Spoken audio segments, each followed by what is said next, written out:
जॉन्सगंज मोतीराम का बाड़ा स्थित राजकीय प्राथमिक विद्यालय के भवन निर्माण कार्य में हो रहे विलंब और छात्रों को हो रही असुविधा को लेकर जॉन्सगंज विकास समिति और समस्त वार्ड वासियों की ओर से जिला कलेक्टर को ज्ञापन सौंपा गया। विकास समिति के पदाधिकारियों ने कहा कि क्षेत्र का ये एकमात्र सरकारी विद्यालय है, लेकिन इसकी स्थिति काफी चिंताजनक है। भवन की वर्तमान स्थिति मोतीराम का बाड़ा स्थित स्कूल के पुराने भवन को प्रशासन द्वारा निर्माण कार्य के नाम पर काफी समय ध्वस्त कर दिया गया था। वर्तमान में ये परिसर एक खंडर बना हुआ है, जिससे स्थानीय बच्चों की शिक्षा पूरी तरह बाधित हो रही है और आने वाले समय में बारिश के दिनों में और चिंता बढ़ सकती है, जिसको लेकर समिति के लोगों ने जिला प्रशासन से इस ओर ध्यान देने की मांग की है। आज ज्ञापन दिया है कि जो बीजेपी सरकार है ना, तोड़ के लोगों को मारना चाहिए, स्कूलों को बंद करना चाहिए, सरकारी स्कूलों को। जॉन्सगंज में उच्च प्राथमिक विद्यालय है जिसकी बिल्डिंग जर्जर हो रखी है। उस बिल्डिंग को बनाने की जगह बच्चों को सुभाष नगर में शिफ्ट कर दे और उस बिल्डिंग को पूरी धरातल पे करके भूमाफिया उस जमीन पे कब्जा करना चाहते हैं। तो हमारी मांग ये है कि उस स्कूल को बिल्डिंग को तोड़ के नई बिल्डिंग बनाई जाए, उसमें ग्राउंड बनाया जाए, बच्चों को खेलने कूदने की व्यवस्था की जाए। गरीब बच्चे कहाँ जाएंगे?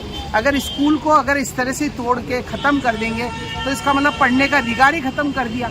आज जॉन्सगंज विकास समिति के तत्वाधान में हम सभी वार्ड वासियों ने, स्कूल के बच्चों ने और वहाँ उनके अभिभावकों ने मिलकर आज एडीएम साहब को हमने ज्ञापन दिया कि हमने बताया कि जो हमारी जो आज से 60-70 वर्ष पुरानी जो स्कूल है मोतीराम का बाड़ा, वो है स्कूल संकट में है और आज तक उस स्कूल के जो तोड़ी गई है उस पर आज तक इस तरह का कोई नया निर्माण नहीं किया गया है। बच्चों के भविष्य के साथ जो खिलवाड़ किया जा रहा है उसको देखते हुए हमने आज ज्ञापन दिया है और मेरे को आशा है कि जो अभी एडीएम साहब ने हमारे को बोला है कि तुरंत कार्रवाई की जाएगी, क्योंकि आप देखें कि बच्चों का जीवन स्कूल से ही है और वो स्कूल ही ख़त्म कर देंगे तो 110 बच्चों का जो भविष्य है वो मुश्किल में आ जाएगा। तो उसको देखते हुए हमने ज्ञापन दिलाया है कि हम जब भी गए तो ये बोला है कि टेंडर हो जाएगा, इसके पैसे स्वीकृत है। तो कहाँ है वो पैसे और कब होगा टेंडर स्वीकृत, जब बच्चों का भविष्य खराब हो जाएगा।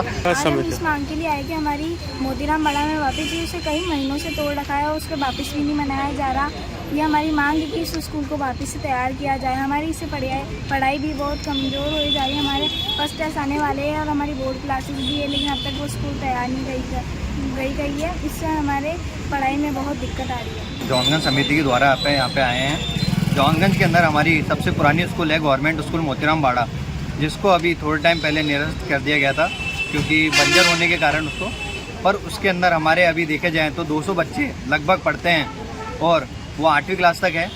उसके अंदर हमारे दादा वादा सब पढ़े हुए हैं। आज गवर्नमेंट स्कूल के अंदर आप सब जानते हैं कि गरीब परिवार से ही लोग बाग पढ़ना क्यों अफोर्ड नहीं कर पाते हैं। तो पर आज उन लोगों के भी हक को ये छीनना चाह रहे हैं।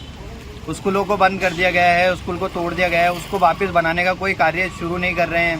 बोल रहे हैं टेंडर पास होगा। कब तक पास होगा? इन बच्चों की अधिकार की बात है। आज बच्चे सबके सब इधर आए हुए हैं और इनको सबको अपने सोमलपुर स्कूल के अंदर भेज रखा है। उसमें उनको 2 कमरे दे रखे हैं सिर्फ, उसके अंदर सारी क्लास एक साथ पढ़ रही है। आप बताइए कैसे एक साथ क्लास के अंदर सारे बच्चे पढ़ सकते हैं? 8वीं क्लास तक के बच्चों के आने जाने के अंदर भी परेशानी है। सिविल के कायम के अंदर रोड पूरी खुद ही पड़ी है रोड। ताज़ा खबरों के लिए देखते रहें सरेराह न्यूज़। अपना फ़ोन उठाएं और सब्सक्राइब करना ना भूलें।